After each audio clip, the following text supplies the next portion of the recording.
Hari Om. Hoje eu queria falar então sobre como que você pode aprender um mantra, como que você pode ter ele para você, até mesmo para usar para meditação. Uma dúvida muito comum, que aparece sempre, a gente vai falar sobre isso, fica ligado aí.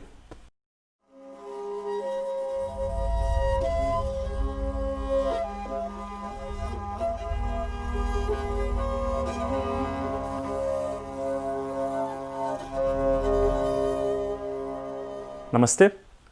Então, como que você vai aprender um mantra? Tradicionalmente, só tem uma forma de fazer. Você cola em alguém que sabe e aprende o mantra.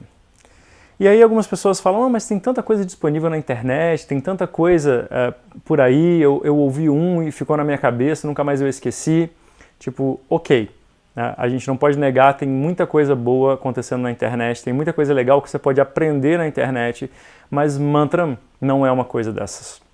Tem muito mais coisa envolvida no canto de um mantra do que a gente imagina.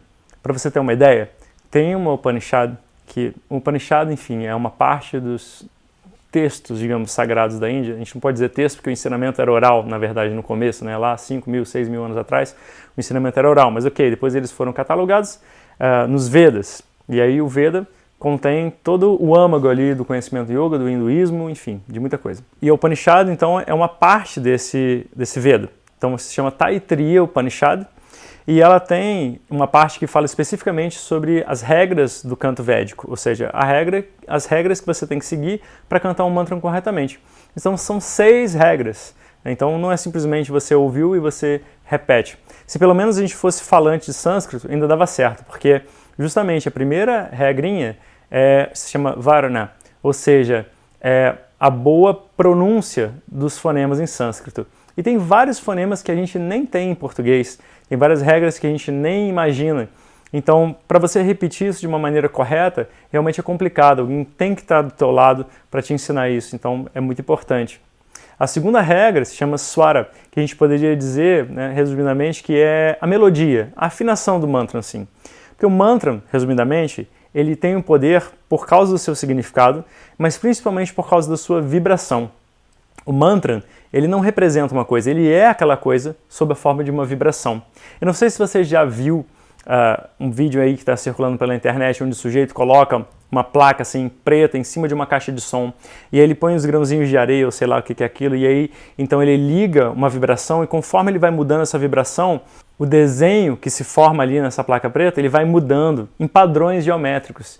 Então é muito interessante como uma vibração corresponde a uma forma, e assim a gente pode entender um pouco melhor o poder que um mantra tem. Então se você mudar essa afinação, você muda também, você altera a potência do mantra. Então como você não sabe como mexer com isso, é melhor sempre respeitar a forma correta de entoação do mantra. E, novamente, somente um professor qualificado pode passar isso para você de uma maneira decente. Isso é muito importante. A terceira regra se chama matra, que é a duração, basicamente, resumidamente, é a duração das palavras, das vogais. Para você ter uma ideia, então, no sânscrito tem vogais curtas e vogais longas. Conforme uma palavra junta na outra, essa vogal pode alongar ainda mais. Às vezes surge um som ali de um S mais longo que você não sabe de onde que apareceu, por causa de umas regras assim. Então, a duração também tem que ser respeitada. A quarta regra se chama balam, ou seja, força. A intensidade que você imprime no mantra, que você começa com uma intensidade, você segue na mesma intensidade. O mantra não serve para você expressar um sentimento, né, como outros cânticos, outras coisas que você ouve por aí em aulas de yoga, por exemplo, ou apresentações de música indiana. O mantra serve para você pacificar e trazer à tua mente uma atitude favorável ao estudo, ao conhecimento. Então, balam, a força tem que ser a mesma do começo ao fim. Você poderia dizer sobre o mantra que ele é uma coisa meio monótona, porque é mesmo. Ele fica uma coisa assim bem monotônica, bem homogênea de fato. Então essa é a intensidade que você tem que manter, ela é responsável por isso. E as duas últimas regras são sama e santanaha. Elas vão meio juntos, porque sama é a uniformidade, e santana é a justaposição. Você consegue a uniformidade quando você consegue juntar uma palavra na outra, ou seja, justaposição é você colar um pedacinho no outro de forma que no final tenha uma unidade, isso tudo junto, né? Então a pronúncia, a afinação, a força, enfim, tudo isso tem uma uniformidade e o canto ele ganha uma cara muito de um conjunto. Assim como numa postura, vocês têm que unir alinhamento, intenção, respiração, experiência para você conseguir de fato uma postura. Para um mantra ser bem cantado, então tem que juntar todas essas coisas para poder fazer um conjunto que faça sentido realmente. Então, como a gente pode ver, não é uma coisa tão simples assim cantar um mantra da tradição. Tem alguns muito curtos e muito fáceis, que é fácil ensinar, e até mesmo pela internet você pode aprender. No entanto, conforme eles começam a crescer e ganhar força, aí realmente só com o professor é o que eu aconselho de fato.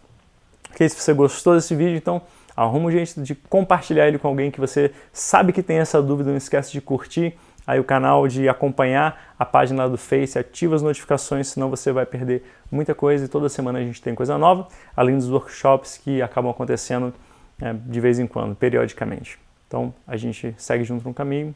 Hari Om.